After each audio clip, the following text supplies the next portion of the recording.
Michael left it late to get something from the game today. What did you make from your team's performance?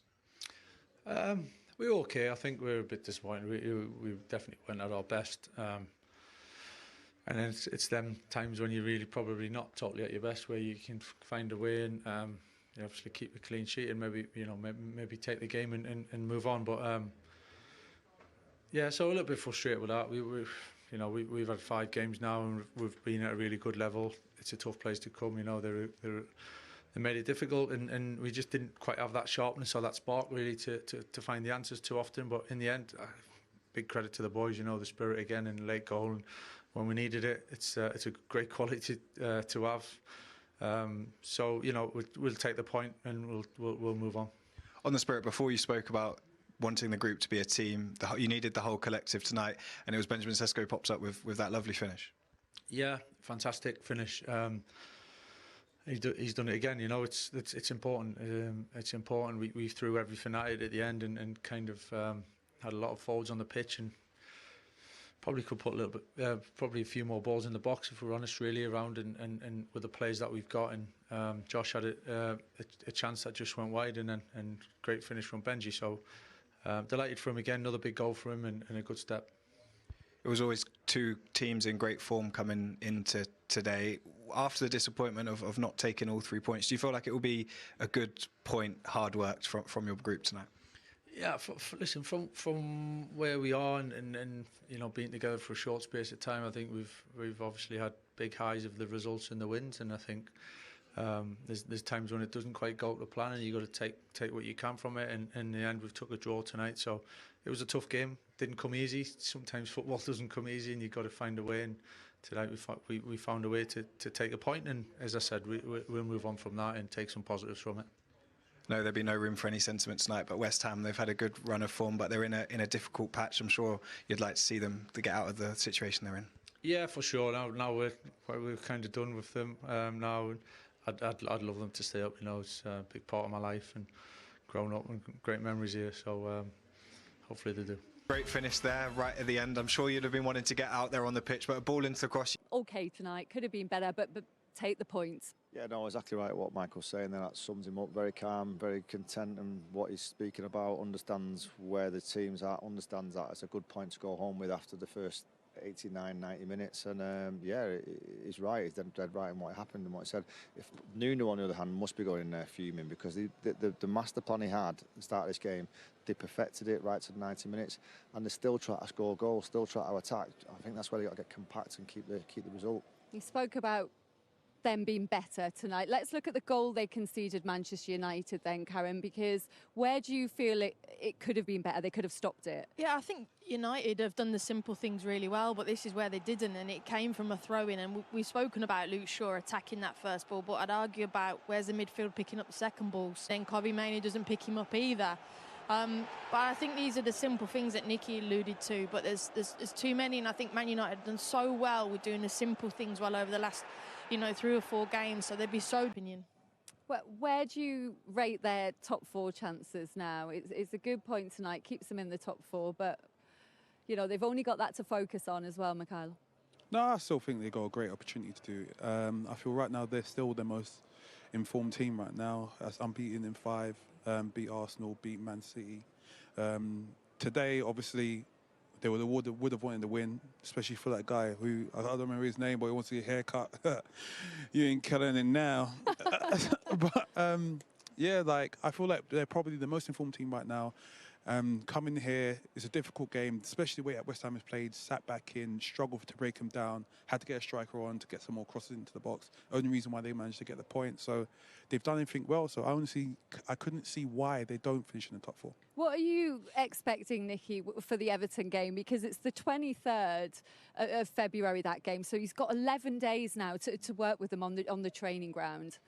Yeah, I mean, Michael will just put that to bed now. That's done. They got a point. He'd probably be sat in there thinking that feels more like a win, if I'm honest with you, because he keeps the run going. He's undefeated in 5. Everton's a total different game in, like you say, is it 11 days, 12 days? Yeah. So he'll work towards that. He'll get his team going again.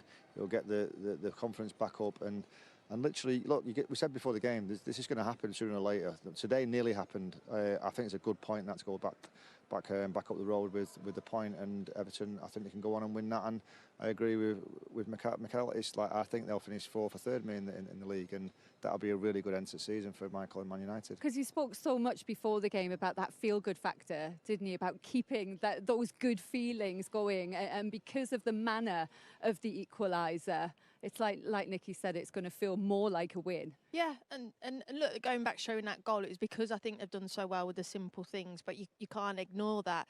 And it is, he made the right substitutions in the end, and he got an outcome when perhaps they weren't playing well, and that's a great thing to do when you can get on the bus and think, we took something from this and we might not have deserved it.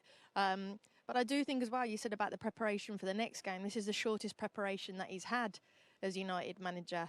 He's only had 3 days, and that rest, and maybe that has been an impact. Because it was the same team, same starting lineup. So maybe these are factors. So the rest and the recovery might actually do them good to go again. I think 6 weeks ago, Man United lose that game 2-0 or 3-0.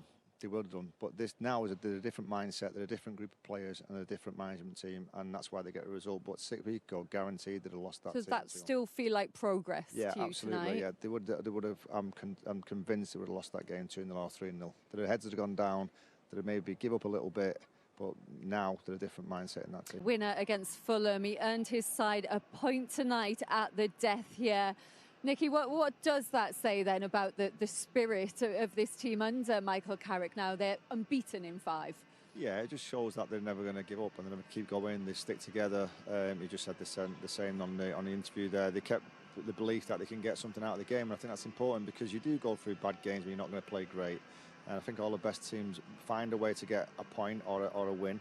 And today, a point's a very, very good point for me because I thought West Ham was on top in the game. The master plan that they did was block the midfield up so that we couldn't get through them. They did that very well, and I think they should have scored 1 or 2 more. If I'm honest with Callum Wilson, should have scored 1 going through on it, one-on-one in the end. But a great point for Man United in the end. And like I said before, it's a great finish from the boy. Yeah, that game plan, West Ham was working really well. But before the game, Karen, you spoke about how vulnerable they are from crosses. And that's the 11th goal they've conceded from across this season. Yeah, the most from... Like, it's out of the position. It's not like he tried to hit. It's just a nice little cushion. And it's just gone up and straight into the top corner. Like, the more I look at it, the better it is for me. What do you think of the way Sesco's growing as a player at Manchester United? Because there's been a lot of attention on him, but he's made some real impact from the bench recently. Yeah, it's still a bit tough for him. He's a young player coming into the team, and he's carrying the centre-forward reign, if you like, start of the season was anyway, on his own shoulders. I think Mbeumo and Cunha took a little bit of that pressure off him over the last few months, but he's coming on and scoring goals, and I think for me, that's a very, very, very clever finish. Because if he swings his foot at that to try and get any power on it, the defender gives the defender time to get his foot across and block it. He's just touched it, the deft touch, and it's a phenomenal finish. It really is. Really is. Absolutely gutted that the fans in here. But before the game, Karen, they probably would have taken that point. It's the same result as there was in the reverse fixture, but beforehand they would have been happy with it, I think. Yeah, look, a point when you're trying to, climb out of the position that they're in the relegation zone.